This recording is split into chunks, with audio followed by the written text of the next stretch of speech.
ประจำทุกวันในเวลาเดียวกันนี้และทุกวันณทางสถานีวิทยุแห่งนี้ญาติโยมจะได้ฟังสเพเหระสปะสเปดจากตัวเจ้าวัดหนองตองตนนี้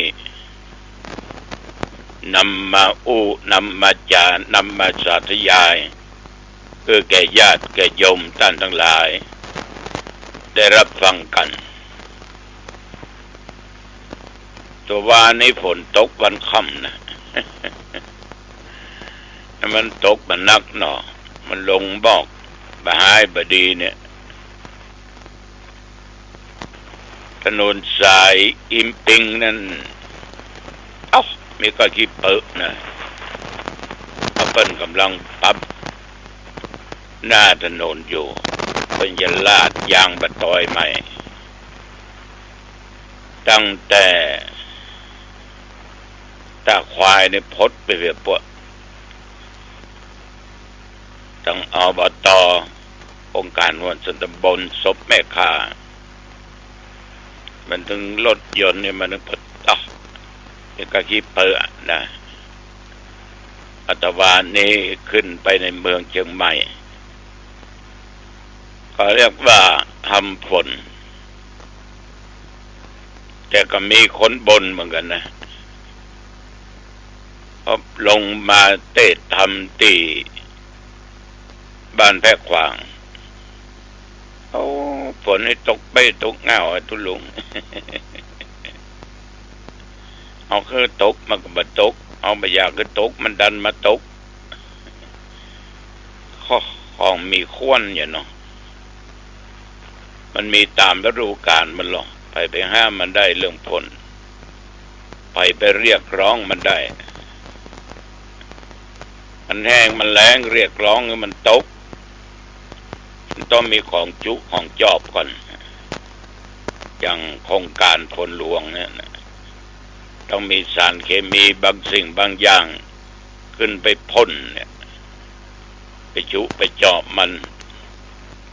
ก็เป็นเมฆก็เป็นฝนตกลงมาให้มันดีพวกมันตกมันก็มาตกให้มันมาตกให้มันตกลงมาตกนักตกน้อยถ้าตกนักก็เดือดร้อนน้ำท่วมน้ำหลากมันถึงสปะสเปดสิ่งเหล่านี้มันจะยังใจเขาก็ตึงยากผมว่าเปิ้นว่าตัวเนาะถ้ามีการไปงานนี่นะฝนตกมันก็ตึ้มม่วนจ้ะไปหั่นไปนี่ก็ตึ้มม่วนดอกจากอยู่บ้านอยู่วัดไปที่ไหนด้นะง้างฟ้ามาเลยท้าทายก็มีอย่างคืนเนี้ยจะไปปะกันที่บ้านประคาอำเภอดอยสะเก็ดเนาะตำบลเชิงดอยนะ8 โมงเมื่อคืนบึ้นเนี่ยก็คงมีแล้วก็ฝนนะเนาะแต่มืดครึ้มอยู่นะหนองตองนี่นะบึ้นปะกันเด้อที่บ้านประคาอำเภอดอยสะเก็ดเอาละโยมทั้งหลายต่อไปนั้นเอามาไหว้พระสวดมนต์กันเพื่อเป็นมังคละเป็นมงคลต่อชีวิตของแต่ละบุคคลตั้งใจเนอก็ออกไม่ออกอรหังสัมมาสัมพุทโธภควาพระผู้มีพระภาคเจ้าเป็นพระอรหันต์ดับเพลิงกิเลสเพลิงทุกข์สิ้นเชิงตรัสรู้ชอบได้โดยพระองค์เองพุทธังภวันตังอภิวาเทมิข้าพเจ้าอภิวาทพระผู้มีพระภาคเจ้าผู้รู้ผู้ตื่นผู้เบิกบานครับพระพุทธสวากขาโตภควตาธัมโมพระธรรมเป็นธรรมที่พระผู้มีพระภาคเจ้า ดีแล้วธัมมังนัมมัสสามิข้าพเจ้านมัสการพระธรรมกราบพระธรรมสุปฏิปันโนภควโตสาวกสังโฆพระสงฆ์สาวกของพระผู้มีพระภาคเจ้าปฏิบัติดีแล้วสังฆังนัมมามิข้าพเจ้าน้อมพระสงฆ์กราบพระสงฆ์นะโมตัสสะภะคะวะโตอะระหะโตสัมมาสัมพุทธัสสะนะโมตัสสะภะคะวะโตอะระหะโตสัมมาสัมพุทธัสสะนะโมตัสสะภะคะวะโตอะระหะโตสัมมาสัมพุทธัสสะพุทธังสรณังคัจฉามิธัมมังสรณังคัจฉามิสังฆังสรณังคัจฉามิตุติยัมปิพุทธังสรณังคัจฉามิตุติยัมปิธัมมังสรณังคัจฉามิตุติยัมปิสังฆังสรณังคัจฉามิตติยัมปิพุทธังสรณังคัจฉามิตติยัมปิธัมมังสรณังคัจฉามิตติยัมปิสังฆังสรณังคัจฉามิอิติปิโสปังคะวะอะระหังสัมมาสัมพุทโธวิชชาจารณะสัมปันโนสุขโตโลกวิทูอนุตตโรปุริสธัมมสารติสัทธาเทวมนุษย์สานังพุทโธภควาติยันตุนิมิตตังอะวะมังคลัญญาโยจะปานาโปสกุณัสสัทโธปะปะกังโอตุสุปินังอากันตังพุทธานุภาเวนะวินาสเมนตุสวากขาโตภควตาธัมโมสันติติโกอากาลิโกเอหิปัสสิโกโอปัญญิโกปัจจตังเวทิตโพวินยูหิติยันตุนิมิตตังอัปปะมังคลัญญาโยจัมมนาโปสกุณัสสัทโธปะปะคะโอตุสุปินังอากันตังธัมมานุภาเวนะวินาสเมนตุสุปฏิปันโนภควโตสาวกสังโฆอุชุปฏิปันโนภควโตสาวกสังโฆญาญาปฏิปันโนภควโตสาวกสังโฆสามิจิปฏิปันโนภควโตสาวกสังโฆยะติตังจัตตาริปุริสยุคานิอัตถปุริสปุคลาเอสะภควโตสาวกสังโฆอาหุนายโยปะหุนายโยทักขินายโยอัญชลิกรันนิโยอนุตตรังปุญญเขตังโลกัสสาติ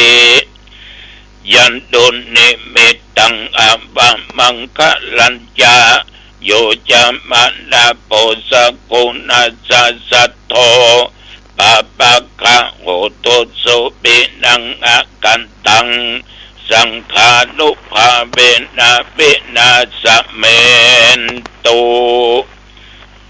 ยะโตหังภะเขนิอริยญาญาติยาชาโต นาปิชานาเมสันเจจาปานังเจวิตาโปโรเปตาเตนะสัจเจนะโสติเตโอตุโสติกัปปัสสะโอชังโคสัตติสังกาโตธัมมันังปิจัญโยตถาวิริยัมปิติปัสสัตติโพชังกาจัตตถาปะเรสัมมาตุเปขะโพชังคาสัตติเตสัพพทักษินามุนีนาสัมปตัคขตาภาวิตาภาอุลิกตาสังวัตตันติอภิญญาญาณิพพานายาจัพโพธิญาเอเตนะสัจจวัชเชนะโสติเตโอตุสัพพทาเอกัสสมิงสัมมาเยนะโตโมคันลานัญญกัสสปังกิลานิตุกิเตติสวะโพชังเคสัตตเทสัญเยติจะตังอภินันติตวาโรกามุตจิงสุตังคะเนเอเตนะสัจจวัชเชนะสุติเตโอตุสัพพทาเอกัตถาธัมมราชาปิเทลัญเยนะปิปิริโตจุนตเตเลนะตัญเยวะพันนาเปตวานะสัทธลังสัมโมติตวาจังอภาตาตัมหาพุทธสิทานาโสเอเตนะสัจจวัชเชนะสุติเตโอตุสัพพทาปะยิงนาเตจังอภาตาตินันนัมปิมะเยสินังมัคคะอัตตะกิเลสวะปัตตานุปติธัมมะตังเอเตนะสัจจวัชเชนะโสติเตโอตุสัพพทาสัพพตัวพุทธรัตนังโอสัตตังอุตตมังวัลลังยิตังเทวมนุษย์สานังพุทธเตเจนะโสทินานัสสันตุปัตตวะสัพเพทุกขาวุปัสสะเมนตุเตสักกัตตัวธรรมรัตนังโอสัตตังอุตตมังวัลลังปะลิลาอุปัสสะมันังธรรมเตนะโสตินานัสสันตุปัตตวะสัพเพพยาวุปัสสะเมนตุเตสักกัตตัวสังฆรัตนังโอสัตตังอุตตมังวัลลังอาหุนายังปะหุนายังสังฆเตเจนะโสตินานัสสันตุปัตตวะสัพเพโรกาวุปัสสะเมนตุเตนัตถิเมสารนังอัญญังพุทโธเมสารนังวัลลังเอเตนะสัจจวัชเชนะโอตุเตชยมังคลังนัตถิเมสารนังอัญญังธัมโมเมสารนังวัลลังเอเตนะสัจจวัชเชนะโอตุเตชยมังคลังนัตถิเมสารนังอัญญังสังโฆเมสารนังวัลลังเอเตนะสัจจวัชเชนะโหตุเตชยมังคลังอัตถิอุณัสสะวิจัญโยธัมโมโลเกอนุตตโรสัพพสัตตะอิตัตตยะตังตวงกันอาเอเทวะเตปลิวัชเชลัญจตันเตอมนุเสกิปวะเกพยัคเขนะเกวิเสภูเตอาคัลละมะละเนนวาสัพพัสสะมาปะระนามุตโตตะเปตัวกัลละมะริตังตัสเสวะอนุภาเวนะโอตุเทโวสุขิสัทธาสุตตะสีลังสมาทายะธรรมังสุจริตังจเรตัสเสวะอนุภาเวนะโอตุเทโวสุขิสัทธาลิขิตังจินติตังปุจังทาระนังวัจนังครุงป ปัลเลสังเตสนังสุตัวตัสสะอายุปวัตติติภวัตุสัพพะมังคลังรักขันตุสัพพะเทวตาสัพพะพุทธานุภาเวนะสัทธาโสติภวันตุเตภวัตุสัพพะมังคลังรักขันตุสัพพะเทวตาสัพพะธรรมานุภาเวนะสัทธาโสติภวันตุเตภวัตุสัพพะมังคลังรักขันตุสัพพะเทวตาสัพพะสังฆานุภาเวนะสัทธาโสติภวันตุเต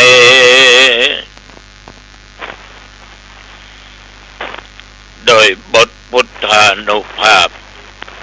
ธรรมานุภาพสังฆานุภาพ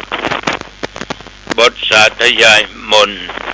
อันศักดิ์สิทธิ์โพชฌังคปริต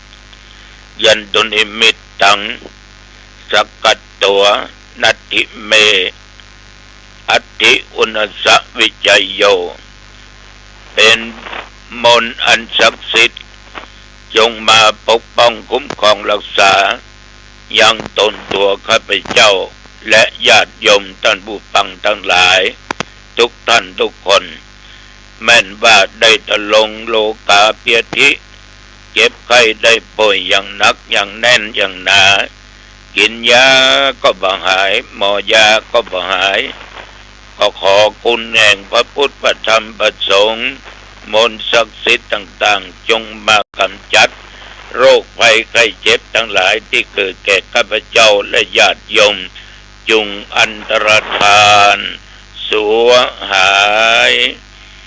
มีสุขภาพกายใจอันแข็งแรงแม่นบัดตนข้าพเจ้าและญาติโยมเดินทางไปเหนือใต้ตกออกไกลและไกลทุกตลอกทุกปองไปที่ไหนก็ให้มีใจกลับมามีโชคมีลาภปราศจากอุทกภัยวาตภัยอัคคีภัยอุปัติภัยโรคภัยภัยทั้งหลายต่างๆจะได้มากำจะได้มากายสุขกายสบายใจจำเริญด้วยสติและปัญญาก็ตั้งตัวตนอยู่ในความประมาทแม่นว่าญาติโยมสาธุชนทำการค้าการขายกิจการใดก็ให้ได้จำเริญสมความปรารถนาอายุวันโนสุขังปะลังกรมอุตุเปิ้นก็ประกาศบอกตักเตือนระยะนี้ระวังลมกาฝนกาลูกเห็บกาหนอเนี่ยแต่ว่าเนี่ยแต่เป็นดินไหวที่เมืองพาว2 จุดไปหน่อยจำดอยไม่ปังนะคนอยู่เที่ยวๆนั้นก็พอมีความรู้สึกว่าเป็นดินไหวเนี่ยญาติโยมถ้ามันนักนะมันเดือดร้อนนะอย่างประเทศอย่างว่าตายเป็นหมู่กี่พันคนนะญาติโยมแต่นั้นทุกอย่างเนี่ยมันเกิดขึ้นได้หมดนะเกิดขึ้นได้หมดแล้วเกิดขึ้นได้ทุกเวลาเอาบ่สมควรตั้งอยู่ในความประมาทนับตั้งแต่เมื่อตะวันวามาจนถึงปัจจุบันบัดเดี๋ยวนี้อาตมาภาพและญาติโยมมีชีวิตผ่านมาอีก24 ชั่วโมงนับว่ามีบุญมีบุญหลายถ้าเรามีบุญนี่มันไม่ได้ผ่านมาจะเนี้ยเนาะอันนี้บุญเอานักบุญเอาหลายจึงผ่านมาแล้วเราจะต้องผ่านต่อไปนะว่าจนอายุได้เป็นร้อยปลายพุ่นเนาะก็ออกไม่ออกแต่ว่านี่กินก็ง่ายแล้วก็มีญาติมีโยมมาที่วัดก็มานั่งนั่งจาสนทนาปราศัยเรื่องบุญเรื่องกุศลเรื่องจิตเรื่องใจเรื่องกายสัพพะสัพเพประการสำคัญก็ถึงคนที่เพิ่นฝึกจิตฝึกใจฝึกสมาธิภาวนาวิปัสสนากรรมฐานคนเฮาเนี่ยญาติโยมตัวสำคัญนี่ได้กันว่าคือสตินี่สำคัญเหลือเปิ้นหมดนะ มันสำคัญอย่างใดญาติโยมจิตใจเอาจะตั้งมั่นจิตใจเอาจะบ่พลาดจะบ่พังจะบ่เผลอจะบ่ตั้งอยู่ในความประมาทระหว่างที่เฮาประพฤติปฏิบัติธรรมนั่นน่ะนั่งวิปัสสนากรรมฐานนั่นน่ะแต่สติมันบ่มีนี่มันถึงไปถึงบ่ได้สติเนี่ยคือความระลึกได้ถ้ามีความนึกได้ว่าเวลานี้ขณะนี้เอากำลังทำอะไรอย่างมันก็จะคอยเก็บจิตใจหรือว่าอารมณ์ต่างๆที่เกิดขึ้นต้อมเข้าเมื่อมันต้อมเข้าแล้วก็ญาติโยมการกระทำอะไรอย่างทุกสิ่งทุกอย่างนั้นก็บรรลุล่วงไปด้วยดีถ้าขาดสติอาจจะมีความคิดไปสะปะสะเปดถูกกะว่าบ่ถูกผู้ผิดถูกไปเอาเข้าก็ฉุกคิดขึ้นแถมนั่งไปกำเดียวก็วนก็วายฉะนั้นถ้ามีสติเนี่ยมันจะตั้งมั่น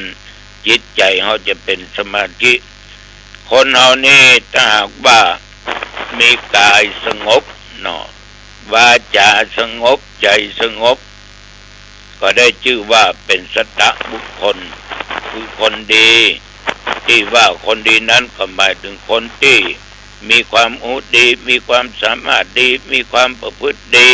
ญาติโยมท่านทั้งหลายแต่หากว่าเอาตั้งอกตั้งใจแต่ทุกเจ้าก็บอกว่ามันจะขาดไปได้คือสติขาดไปได้เด็ดขาดเพราะสติเป็นตัวที่สำคัญอย่างยิ่งฉะนั้นสาธุชนในการที่เอามีความรู้เอามีความสามารถเอามีความประพฤติดีนั้นความรู้ดีก็หมายถึงความรู้เป็นผู้รู้จักเหตุรู้จักผลว่าผลที่ได้เกิดจากเหตุอันนี้เคยโยมฟังแล้วว่ารู้จักตนรู้จักประมาณรู้จักการเวลารู้จักบุคคลรู้จักชุมชนตลอดจนความเป็นผู้รู้จักอันไหนเป็นบุญอันไหนเป็นบาปอันไหนเป็นคุณอันไหนเป็นโทษอันไหนเป็นประโยชน์อันไหนไม่ใช่ประโยชน์อันนี้เป็นคนที่มีความรู้ดีความรู้นี่สำคัญนะมีความสามารถในการทำมีความสามารถในการจัดมีความสามารถทุกสิ่งทุกอย่างปากก็ดีมือก็เก่งปากสั่งได้มือก็ทำได้ใจคิดอย่างใดทำไปในสิ่งนั้นแต่วงเล็บต้องเป็นสิ่งที่ดีนอกนั้นเป็นคนมีความประพฤติดีญาติโยมหมายถึงว่าความประพฤติ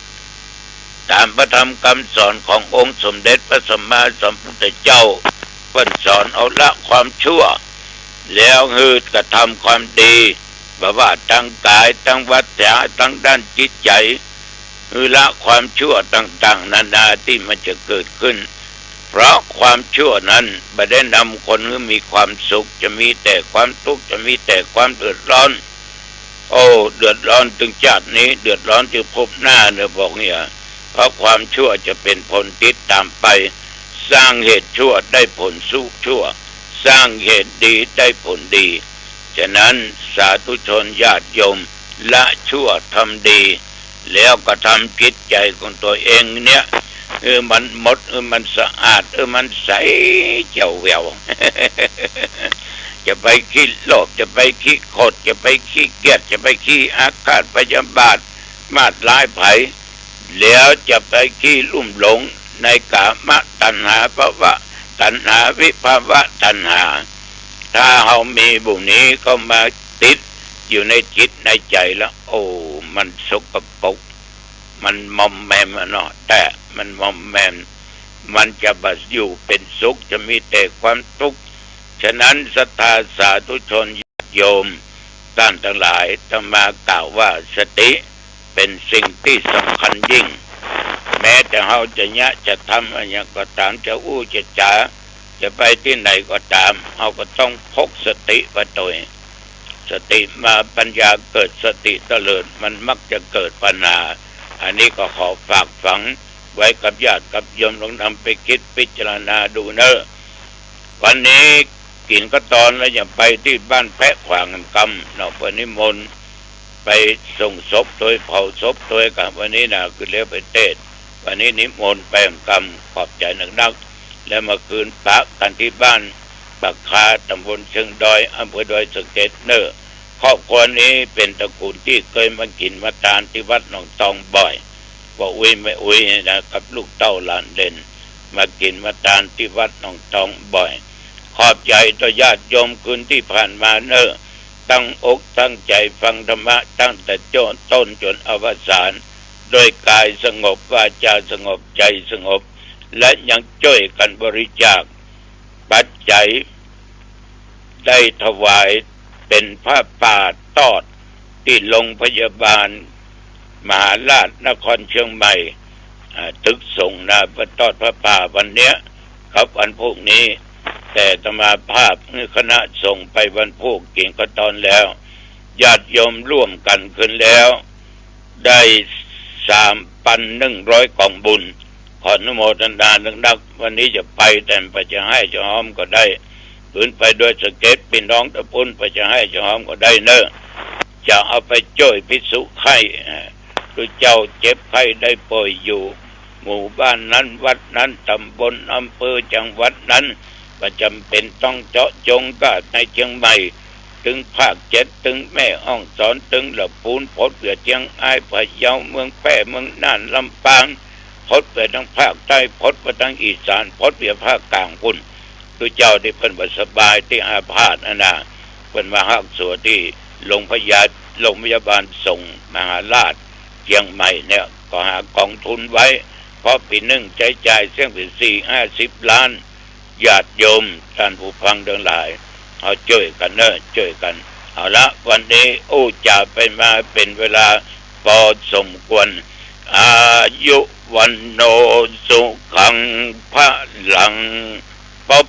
กันใหม่โอกาสหน้าเจริญพรสวัสดีครับท่านผู้ฟังที่เคารพสารธรรมคำสอนจากพระครูไพบูลย์เจติยานุรักษ์ด็อกเตอร์วัดโรคโมรีถนนมณีนพรัตน์ตำบลศรีภูมิอำเภอเมืองจังหวัดเชียงใหม่ท่านได้มีธรรมะเมตตากล่าวข้อคิดประจำวันดังนี้พระอาจารย์ก็พูดตามหลักของพระนะพระก็ต้องเทศนะเปิดเรามีหน้าที่ขอแต่ถ้าโยมมาเทศแทนพระนะพระไปพูดตามโยมเขาไม่พระพุทธเจ้าได้ตรัสว่าก่อนที่พระพุทธเจ้าตรัสนะเราต้องศึกษาดูก่อนว่าปัญหาของผู้ปฏิบัติธรรมที่ศึกษามานานเป็นพระบวชมาตั้งไม่รู้กี่พรรษาเป็นโยมนะโหบวชมานอนวัดก็ไม่รู้ตอนเคยบวชเป็นโยมเป็นทิศเป็นหนานเป็นบาศกบาสิกาเป็นอะไรมานานๆทำไมแต่ยังไม่พ้นทุกข์นะปฏิบัติธรรมมาก็มากนะอันนี้ไม่ใช่เพราะว่าธรรมะไม่จริงนะแต่เพราะอะไรเพราะยังเปลี่ยนความรู้ที่มีอยู่เนี่ยมาเป็นการรู้การเห็นตามความเป็นจริงไม่ได้นะความรู้ที่มีหมดอ่ะคนมีความรู้หมดอ่ะยิ่งวิโก้มีเยอะมากเลยความรู้ไม่ได้ทุกศาสนาเอามารวมกันเนี่ยแต่ทำไมไม่ได้บรรลุธรรมเพราะอะไรเพราะไม่ได้เปลี่ยนความรู้นั้นเป็นความจริงเปลี่ยนไม่ได้คือว่าอะไรคือรู้ด้วยความจำทุกคนรู้หมดแต่มาก็รู้ความจำรู้ด้วยความคิดโอ้โหคิดได้สปะหลายอย่างหลายประการด้วยศาสนานั้นศาสนานี่มารวมกันโอ้โหรู้ด้วยถ้อยคำเป็นอย่างดังนี้นี่แต่ยังไม่รู้ทันกายใจตามความเป็นจริงว่าทุกสิ่งมันไม่เที่ยงมันเป็นทุกข์เป็นหน้าตารู้หรือยังก็รู้บ้างไม่รู้บ้างรู้แต่ตัวหนังสือแต่มันไม่เห็นแจ่มแจ้งมันเป็นทุกข์ยังไงที่จริงมันมองได้อะผมงอกเนี่ยทุกคนอายุ50-60มันเริ่มรู้แล้วนั่นแหละมันเปลี่ยนแปลงแล้วทำไมไม่รู้ล่ะผมมันดำอย่างนี้มันเปลี่ยนเพราะอะไรมันไม่เที่ยงทุกอย่างไม่เที่ยงในเริ่มเห็นแล้วเห็นชัดเลยอย่างเนี้ยยังไม่ต้องเอาเกิดดับของรูปนามนะแค่รูปหยาบคือผมงอกนั่นแหละเห็นแล้วไม่เที่ยงทีนี้เมื่อก่อนเราก็ไม่เคยได้ยินได้ฟังแบบนี้ใช่ไหมพอเดี๋ยวนี้เขาจะมาบอกว่ารูปมันไม่เที่ยงเช่นผมงอกเราเริ่มรู้แล้วใช่ไหมท่านทั้งหลายเริ่มรู้แล้วว่ารูปไม่เที่ยงอ๋อธรรมะพระเจ้ามีจริงๆมันไม่เที่ยงจริงมันงอกมันจากดำเป็นงอกเนี่ยเริ่มเห็นความไม่เที่ยงของรูปแล้วถ้าจะเห็นให้ชัดก็คือตอนเป็นทารก เป็นเด็กหญิงเด็กชายเป็นหนุ่มเป็นสาวเป็นอะไรนั่นแหละมันไม่เที่ยงของเพราะว่ามันเปลี่ยนไปตลอดเวลาอันนี้ก็น่าจะรู้ได้นะบางคนรู้พระสูตรมากเลยบางคนรู้ศัพท์ธรรมะมากบางคนรู้บาลีมากประโยค7 ประโยค8 ประโยค9 ประโยค10รูปอะไรต่างบางคนรู้วิปัสสนาบางคนรู้อภิธรรมมากเลยแต่เวลาถูกด่าก็ยังโกรธอยู่อ้าวเพราะเรารู้แต่เราไม่ได้เอามาอยู่ในใจว่าถูกชมก็ยังอู้ฟู่ยังยิ้มแย้มอย่างใจยังฟูอยู่เนี่ยถูกชมว่าหล่อว่าหน้าตาดีอย่างนั้นเนี่ยอันเนี้ยเวลาเสียของรักก็ยังทุกข์อยู่อกหักรักคุดเนี่ยสถิติคนไทยทำร้ายตัวเองก็เยอะทั้งนั้นที่เป็นเมืองพุทธอยู่เนี่ยอย่างญี่ปุ่นก็เป็นเมืองพุทธก็ทำร้ายอัตวินิบาตกรรมก็เยอะเนี่ยเพราะอะไรเพราะความรู้นั้นยังอยู่ในขั้นระดับสัญญาคือความจำและความคิดก็ยังไม่ได้ธรรมะที่เรียนมาก็ไม่เป็นประโยชน์ไม่เป็นประโยชน์เปรียบเหมือนคนจับงูผิดทางเนี่ยงูเนี่ยเราจับผิดทางเนี่ยไปจับงูให้มันอยู่หมัดเนี่ยจับงูจับที่หางเนี่ยมันก็แหวงมาฉกเอาดิจับงูต้องค่อยๆจับหางหากจับหางก็จริงแต่จับเข้าไปแล้วจับที่ลำคอจะดีคือจับที่หัวมันเลยมันฉกไม่ได้แต่คนต้องกล้าพอนะมันอย่าไปจับนี่เลยนะคือยังไม่เป็นภาวนาวิญญาณปัญญานะทีนี้เหมือนจับงูนะมันพวกแหวงกัดนะแหวงกัดได้นี่สรุปว่าธรรมะถ้าเรียนเพื่อจำเพื่อเอามาเถียงกันเนี่ยเพื่อมาอวดรู้กันว่าฉันรู้นั่นนี่บางคนที่ในห้องธรรมะเนี่ยโอ้มาพูดทสูตรนั่นพระสูตรนี่พระพุทธเจ้าเอาเข้ากับพุทธเจ้าบอกว่าพุทธเจ้าบอกว่ายังไม่เคารพพระพุทธเจ้าเลยยิ่งพระมาเทศเนี่ยใส่แต่อังสะเนี่ยตัวเองสมณะสัญญาตัวเองเป็นพระชีวรก็มียิ่งเป็นพระต้องมีสังฆติในเมืองไทยก็ไม่มีใส่แต่อังสะมาพูดแล้วมันโหพูดพุทธเจ้าอย่างนั้นน่ะมันถ้าเห็นใครเห็นพระออกรายการแบบนี้นะสดๆนะถ้าใส่แต่อังสะใส่แต่ท่าข้างในนะ AI ไม่ว่าไหนแต่ว่าเราต้องว่าเลยนะแต่คุณตัวคุณยังไม่ยืนยันตัวคุณว่าคุณเป็นใครที่ท่านได้รับฟังจบลงไปแล้วนั้นก็เป็นข้อคิดหลักธรรมคำสอนจากพระครูไพบูลย์เจติยานุรักษ์ด็อกเตอร์วัดโลกโมรีถนนมณีนพรัตน์ตำบลศรีภูมิอำเภอเมืองจังหวัดเชียงใหม่สารธรรมดีๆท่านติดตามได้ในคราวครั้งต่อไปสวัสดีครับ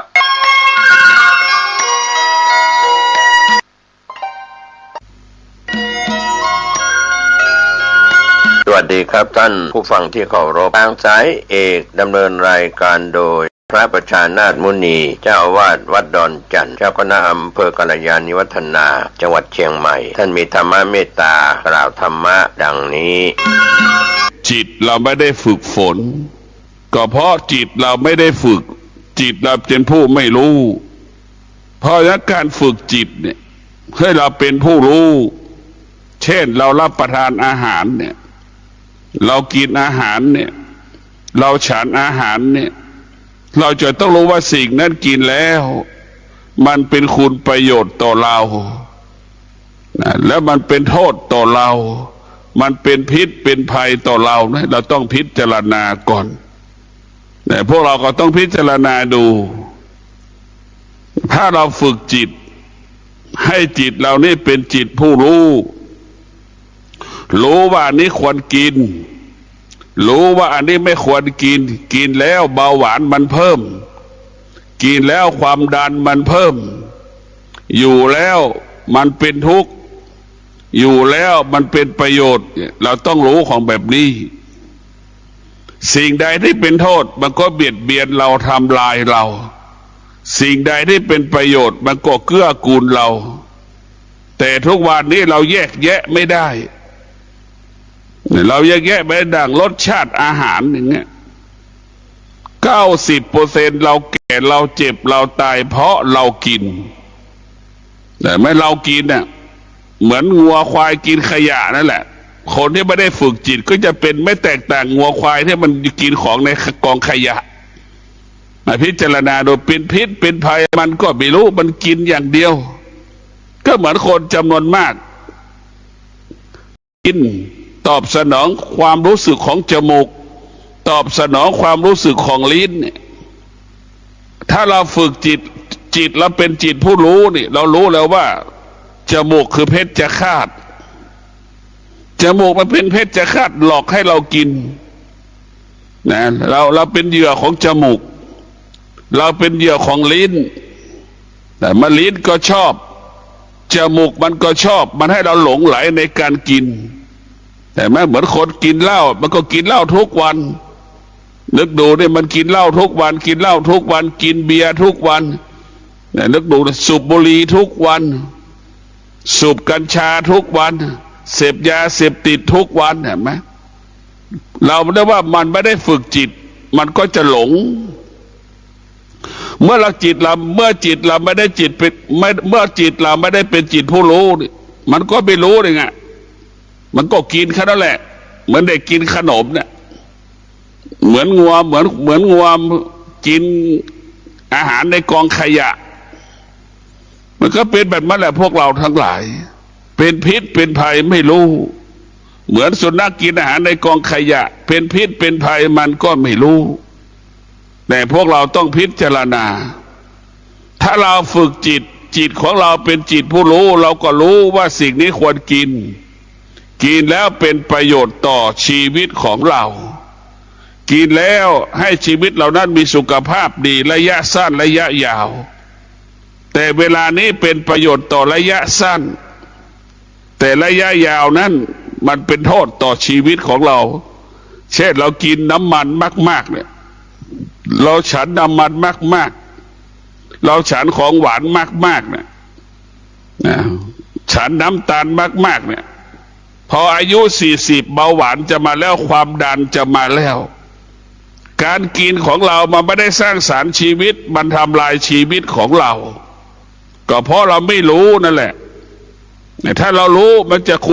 ะเป็นประโยชน์ตั้งแต่ระยะที่เรากินและระยะยาวระยะสั้นก็เป็นประโยชน์และระยะยาวก็เป็นประโยชน์แต่พวกเราทั้งหลายถ้าเราไม่ได้ฝึกจิตเราก็จะกินเหมือนงัวกินขยะเหมือนหมากินกองขยะจะเป็นเช่นนั้นแหละกินเราตายเพราะกินเราเจ็บเพราะกินเราป่วยเพราะกินการกินจึงเป็นพาหนะ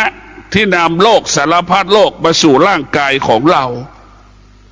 การกินเนี่ยเราเหมือนเราเอาเชื้อโรคมาไว้ในร่างกายของเราหมด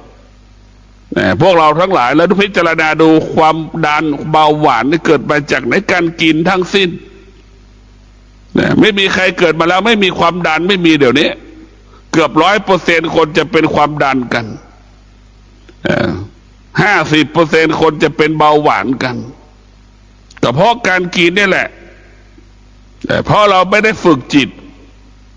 พระพุทธเจ้าจึงให้เราฝึกจิตให้จิตเราเป็นจิตผู้รู้ไม่ให้หลงในกลิ่นไม่ให้ยึดติดในรสชาติอาหารนั้นๆนะ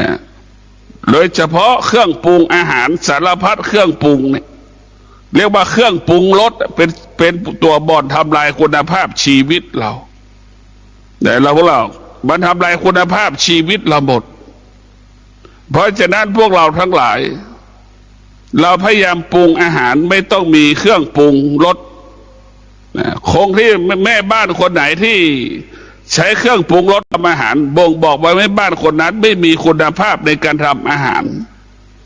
บ่งบอกว่าทำอาหารไม่อร่อยทำอาหารไม่เป็นแม่บ้านคนไหนที่ไม่ใส่เครื่องปรุงรสแม่บ้านคนนั้นแหละเก่งที่สุดเนี่ยคือเรียกว่าเก่งและก็เก่งที่สุดไม่ต้องอาศัยรสชาติเครื่องปรุงรสมาปรุงแต่งอาหารใช้ความสามารถของตนเองใช้สติใช้ปัญญาตนเองเนี่ยมาจัดการปรุงอาหารให้มันเกิดคำว่ารสชาติแล้วก็ใช้ธรรมชาติให้มันเกิดรสชาติแต่เวลานี้เราไปอาศัยวิทยาศาสตร์เทคโนโลยีมาปรุงให้มันมีเกิดคำว่ารสชาติสิ่งเหล่านี้มันเป็นสารปรุงแต่งเมื่อเรากินไปแล้วทำไมคนจำนวนมากเป็นมะเร็งกันมากก็เพราะอาหารนี่แหละเป็นโรคมะเร็งกันมากพวกเราทั้งหลายความดันก็เพราะอาหารนี่แหละเบาหวานก็เพราะอาหารนี่แหละเส้นเลือด เส้นเลือดตีบตันก็เพราะอาหารนั่นแหละจิตเราเป็นจิตผู้ไม่รู้มันจึงให้โทษมันจึงเกิดโทษกับชีวิตตนเองมันไม่มีใครทำลายเราได้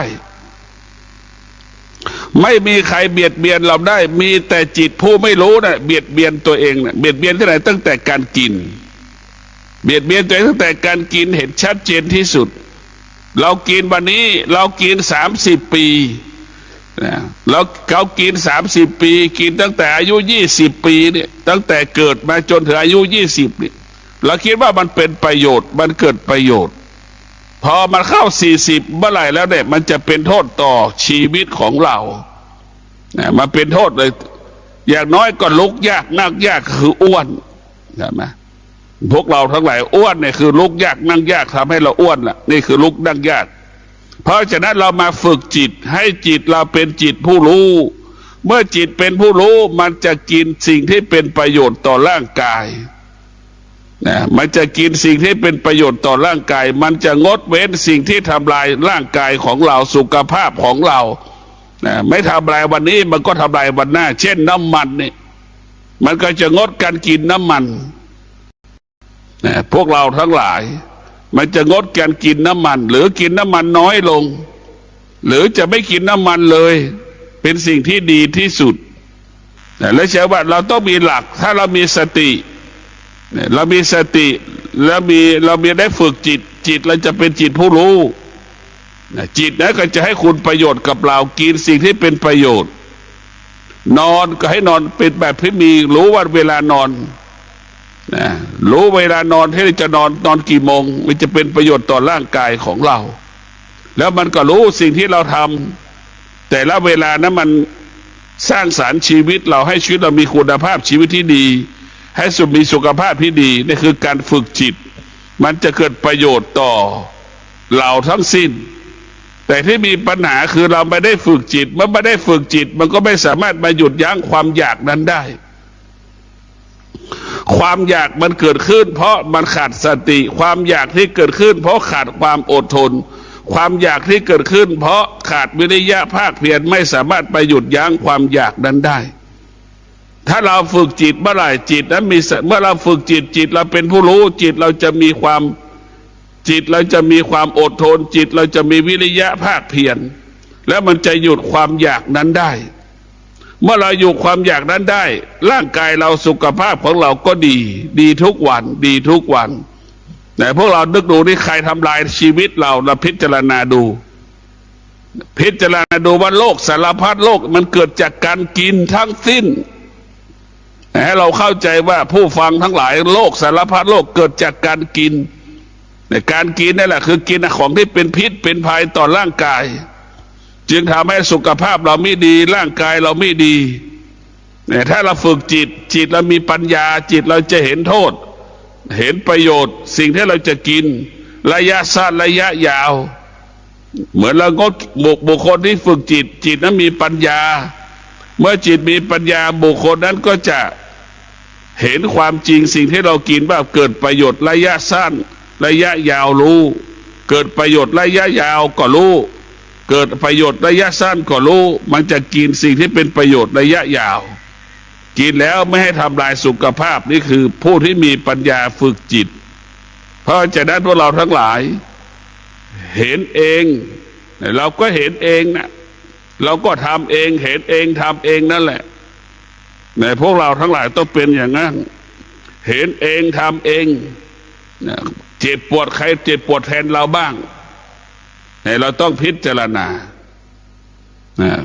เราเจ็บปวดเองไม่มีใครช่วยเราได้ให้หายเจ็บหายปวดไม่มีใครมีแต่ตัวเราได้แหละหายเจ็บหายปวดได้เพราะฉะนั้นเราพิจารณาด้วยความเป็นจริงแล้วทำไมเราถึงเกิดแก่เจ็บตายก่อนเวลากำหนดเกิดแก่เจ็บตายก่อนเวลากำหนดได้แหละทำให้เรานั้นเพราะความอยากหรือตัณหาเนี่ยที่มาอยู่ที่ตาเหมือนตาเห็นรูปอาหารแต่ก็อยากกินแล้วจมูกสัมผัสกับกลิ่นอาหารก็อยากกินแล้วใช่ไหมเราจะรู้แล้วว่าตากับผัสสะทั้งหลายจมูก รูปแบบของอาหารจมูกสัมผัสกับกลิ่นอาหารลิ้นสัมผัสกับรสชาติอาหารได้จบเลยเหมือนเสือกินงัวนะนึกดูได้อร่อยขนาดไหนล่ะแต่พวกเราพิจารณาดูเหมือนเสือกินงัวนั่นแหละพิจารณาดูเพราะฉะนั้นพวกเราต้องพิจารณาว่าชีวิตของเรานั้นมันอยู่ยากเพราะเราขาดสติเพราะเราขาดปัญญาถ้าเรามีสติมีปัญญาจะอยู่ง่ายกินง่ายกินสิ่งที่เป็นประโยชน์กับชีวิตของเราอยู่ก็หมายว่านอนก็เป็นประโยชน์ต่อร่างกายสุขภาพของเราจะนอนจะตื่นจะทำงานก็รู้จักตัวเองควรทำมากควรทำงานน้อยเมื่อเรารู้จักตนเองแล้วเราก็สุขภาพดีอายุยืนเพราะฉะนั้นรู้เองเห็นเองด้วยตัวเราเองว่าควรทำไม่ควรทำส่วนมากเราขาดสติ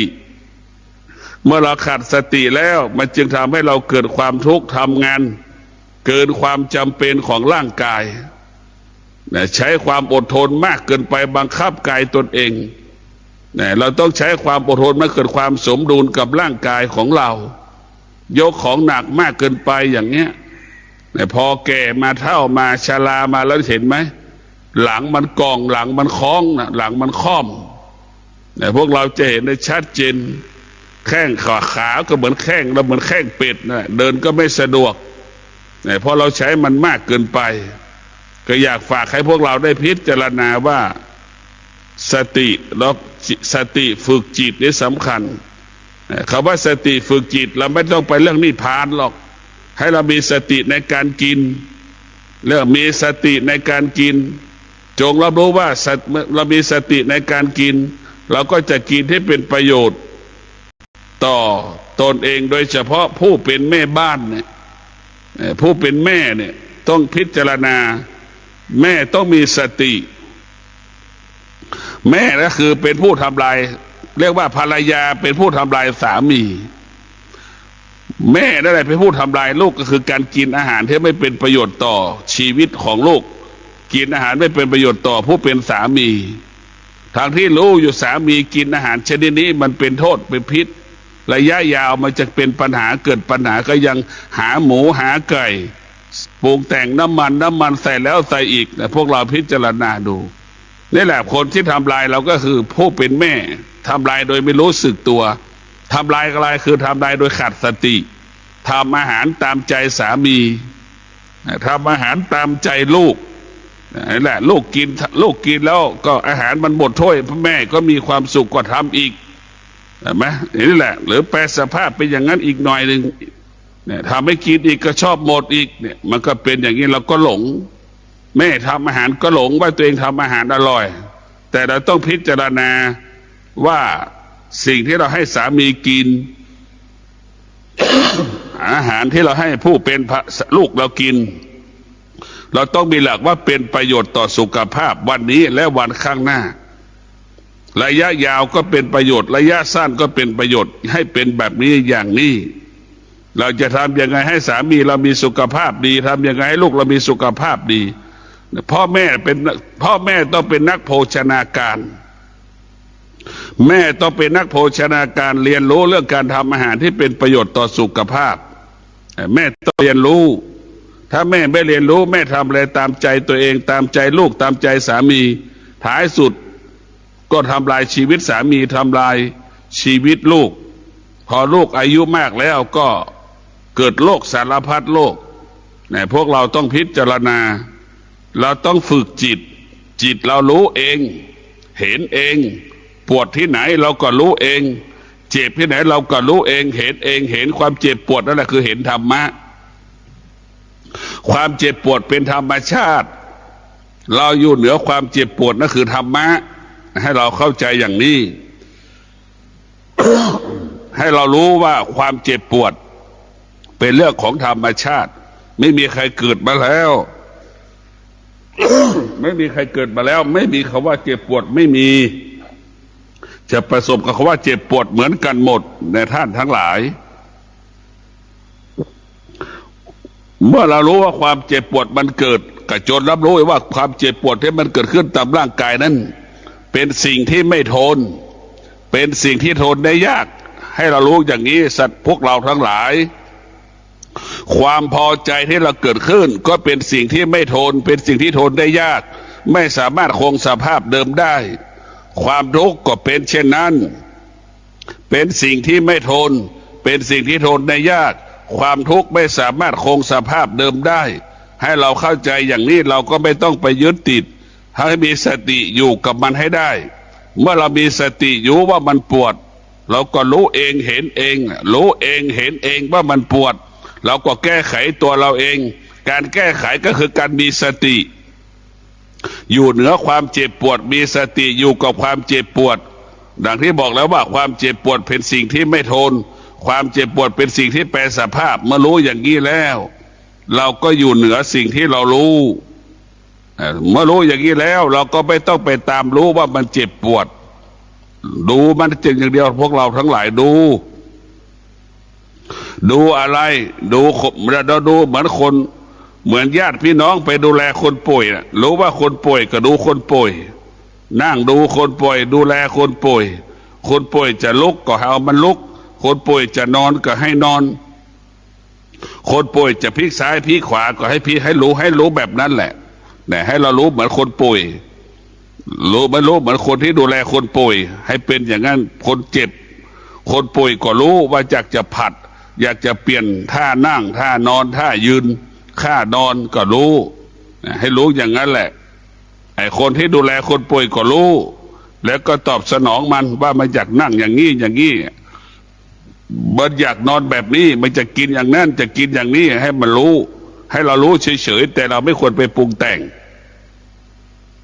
ให้เรารู้เมื่อเรารู้แล้วเราไม่ปรุงแต่งเนี่ยเราก็จะไม่ทุกข์แต่ถ้ารู้แล้วไปปรุงแต่งมันจะเป็นทุกข์ความทุกข์ทั้งหลายเกิดจากการเข้าไปยึดติด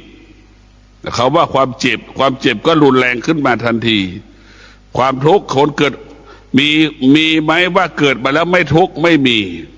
เนี่ยพวกเราไม่มีเกิดมาแล้วไม่ทุกข์ไม่มีเกิดมาแล้วไม่ได้อยู่กับความทุกข์ไม่มีเกิดมาแล้วไม่สัมผัสกับความทุกข์ไม่มีเนี่ยคนเกิดมาสัมผัสกับความทุกข์มากกว่าความสุขจริงๆแล้วพ่อแม่ครูบาอาจารย์สอนแสวงหาความสุขในความทุกข์แสวงหาความสุขในความทุกข์เพราะความสุขอยู่ในความทุกข์เช่นเดียวกันเราจะดับทุกข์เราก็ดับสุขเมื่อไม่มีสุขมันจะไม่มีทุกข์ถ้ามันมีทุกข์มันจะต้องมีสุขมันเป็นของคู่กันในพวกเราทั้งหลายเราจะต้องดับสุขกับทุกข์ไม่ให้เกิดสุขก็เป็นพิษทุกข์ก็เป็นพิษอย่างที่บอกตลอดเวลาฝึกฝนจิตนั้นจะเป็นประโยชน์ต่อการดำเนินชีวิตของเราฝึกจิตนั้นจะให้คุณค่าชีวิตเรามีคุณภาพขึ้นยิ่งขึ้นไปแต่เราฝึกจิตเราก็เราฝึกจิตเราก็เอาจิตมาใช้กับชีวิตประจำวันเนี่ยเราเช่นฝึกจิตเสร็จเราเห็นความจริงเราก็เอาความจริงมาพูดมาสนทนามอบให้กับคนรอบๆข้างเราเรียกว่ามัดแปดให้เราพูดความจริงสื่อสารความจริงให้เราเจรจาความจริงเนี่ยพูดที่เป็นความจริงที่เป็นประโยชน์เกิดประโยชน์ต่อคนรอบๆตัวเรานั่นแหละคือธรรมะพระพุทธเจ้าจะสอนเราแบบนี้เรียกว่าสอนให้เราอยู่กับปัจจุบันอยู่กับปัจจุบันอยู่กับปัจจุบันธรรมะของพระพุทธเจ้านั้นไม่ให้อยู่กับอดีต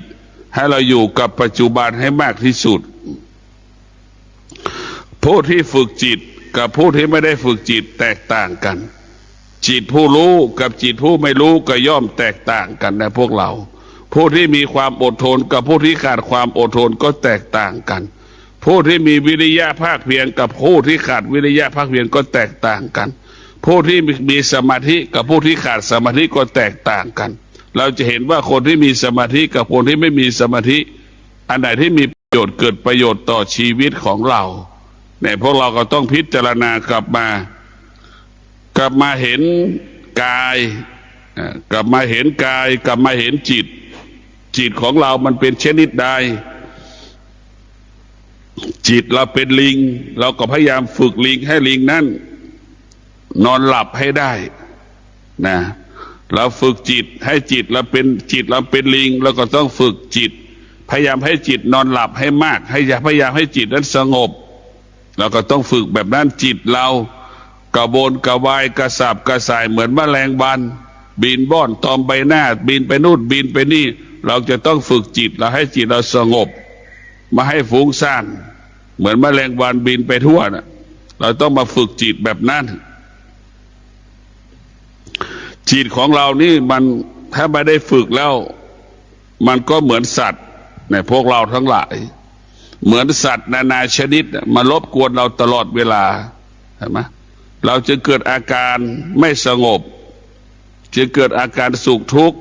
จะเกิดอาการพอใจไม่พอใจคำพูดทั้งหลายที่เราพูดไปใช้ทุกวันนี่มันเกิดจากจิตทั้งสิ้นถ้าจิตเป็นผู้รู้มันสิ่งที่เราพูดมันก็เป็นประโยชน์ถ้าจิตของเราไม่ได้เป็นจิตผู้รู้สิ่งที่เราพูดก็เป็นโทษมันก็มีแค่นี้ในพวกเราทั้งหลายเรากลับมาพิจารณาการมีชีวิตอยู่ของคนทั้งโลกเนี่ยเราต้องพิจารณาสตินี่เป็นหลักเราพูดทุกวันสติเหมือนเรากินข้าวทุกวันน่ะทำไมเราต้องกินน้ำทุกวันทำไมตั้งคำถามบ้างทำไมต้องกินข้าวทุกวันต้องตั้งคำถามบ้างเช่นเดียวกันทำไมอาจารย์พูดสติทุกวันไม่ไปที่ไหนอยู่กับสติใช่ไหมกับสติมันเป็นพูดทุกวันมันก็เป็นความจริงทุกวันเรากินข้าวทุกวันมันก็หายหิวทุกวันนั่นคือความจริงนั่นแหละความจริงก็เป็นเช่นนั้นแหละเราจะไปบอกว่าพูดซ้ำๆมันจะไปพูดเราเข้าใจว่าเขาว่าซ้ำๆขอให้มันเป็นความจริงความจริงนั่นแหละคือเราต้อนรับความจริงแล้วเราแสวงหาความจริงเราไม่ได้แสวงหาอารมณ์ความรู้สึกถ้าเราแสวงหาอารมณ์ความรู้สึกนั้นมันไม่ใช่ความจริงพูดเพราะอย่างเงี้ยมันไม่ใช่ความจริงแล้วใครจะฟังวัดดอนจันทร์พูดทางสายเอกพูดเนี่ยมันพูดแรงพูดแข็งพูดแล้วกระแทกจิตใจของพวกเราให้พวกเรามีสติแต่ถ้าเราไม่มีสติเนี่ยเราที่ท่านได้รับฟังจบลงไปแล้วนั้นเป็นรายการทางสายเอกดำเนินรายการโดยพระประชานาถมุนีเจ้าคณะอำเภอกัลยาณิวัฒนาเจ้าอาวาสวัดดอนจันทร์ตำบลทัตรามอำเภอเมืองเชียงใหม่จังหวัดเชียงใหม่เชิญท่านติดตามศึกษาธรรมะการปฏิบัติธรรมได้ในข่าวครั้งต่อไปสำหรับวันนี้สวัสดีครับวัดดอนจันทร์41 ปีแสงธรรมนนทางจากวันนั้นถึงวันนี้ไม่เคยจางพระประชานาถมุนีเมตตาดุจดังแม่น้ำ990ชีวิตคือความหวังที่งดงามโอ้วัดดอนจันทร์41 ปีแสงธรรมนนทางจากวันนั้นถึงวันนี้ไม่เคยจางพระประชานาถมุนีเมตตาดุจดังแม่น้ำ990ชีวิตคือความหวังที่งดงาม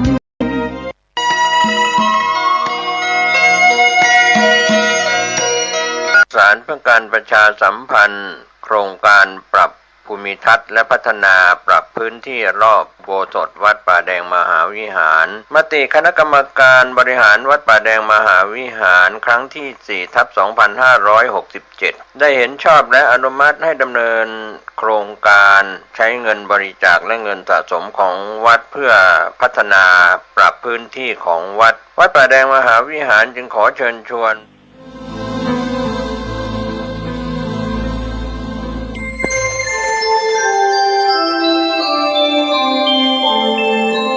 ขณะนี้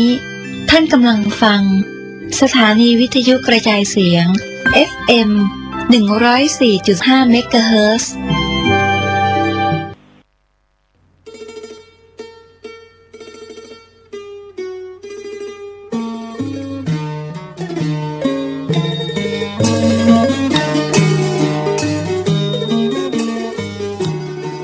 การบรรพชาอุปสมบทในปีนี้ในโอกาสนี้ขอเจริญพรเชิญชวนพุทธศาสนิกชนทั้งหลายได้ร่วมบุญบรรพชาอุปสมบทราษฎรบนพื้นที่สูงประจำปีพุทธศักราช 2569 ปีที่ 61 ในโครงการพระธรรมจาริกได้บรรพชาอุปสมบทจำนวน 193 รูปถวายเป็นพระราชกุศลสมเด็จพระนางเจ้าสิริกิติ์พระบรมราชินีนาถพระบรมราชชนนีพันปีหลวงในวันที่ 12 กรกฎาคม พุทธศักราช 2569 ณ พระอุโบสถวัดเบญจมบพิตรดุสิตวนารามกรุงเทพมหานครและวันที่ 13 กรกฎาคม พุทธศักราช 2569 ณ พระอุโบสถวัดสลีโสดาพระอารามหลวงจังหวัดเชียงใหม่เชิญท่านผู้ใจบุญทั้งหลายร่วมเป็นเจ้าภาพรูปละ 2,500 บาทหรือตามกำลังเจตนาศรัทธาที่จะได้ร่วมบุญกันณโอกาสนี้ก็ขอประชาสัมพันธ์บอกบุญกับทุกท่านขออนุโมทนาล่วงหน้าของทุกท่านได้ประสบความสุขความเจริญได้ร่วมเป็นเจ้าภาพบวชเนนบวชพระในปีพุทธศักราช 2569 กับวัดสลีโสดาพระอารามหลวงโครงการพระธรรมจาริกในปีนี้ทุกท่านทุกคน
หยาดน้ำตา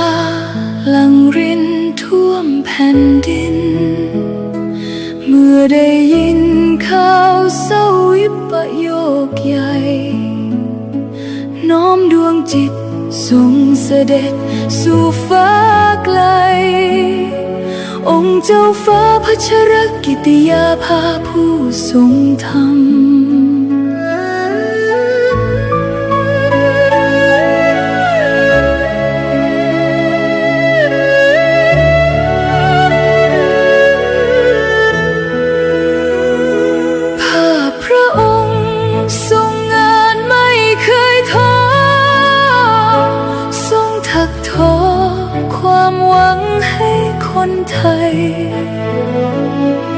โครงการกำลังใจพระตราตร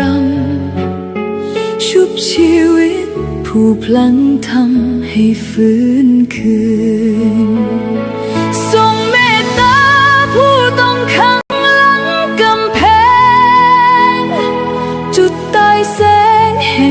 ากาศส่องสดชื่นพระหัตถ์ยืนโอบอุ้มผู้ขมขื่นทรงหยัดยืนเพื่อสตรีและเด็กไทยนักกฎหมายผู้ยึดมั่นความยุติธรรมทรงน้อมนำพระปรีชาอันยิ่งใหญ่เพื่อปวงชนพ้นทุกสุขเกรียงไกรจารึกไว้ในแผ่นดินไม่เลือนลางพระคุณงามความดีที่ทรงสร้างเป็นแนวทางส่องสว่างไม่จืดจางขอน้อมกราบทรงเสด็จสู่ฟ้าราสถิตข้ามฝากฟ้าชั่วนิรันดร์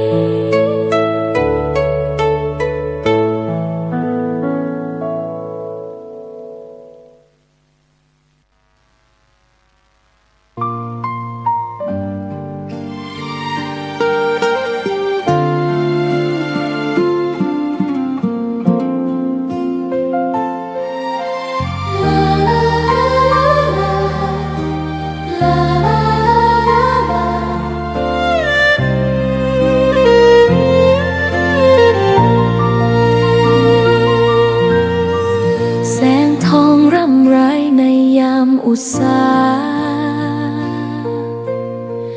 ยังเห็นพระเมตตาอยู่ทุกแห่งหนน้ำพระทัยฉโลมใจคนทั่วพื้นแผ่นดินยังอบอุ่นรอยยิ้มพระพักตร์ยังส่องแสงในดวงใจไทยไม่ลืมเสียงสายลมแผ่วเบาเหมือนเอ่ยคำปลอบว่าพระองค์ยังอยู่ใกล้ขอกราบแทบบาทด้วยรักนิรันดร์น้ำตาหลั่งพลันจากใจคนไทยแม้เสด็จสู่ฟ้าไกลแต่พระหฤทัยอยู่ในแผ่นดินนี้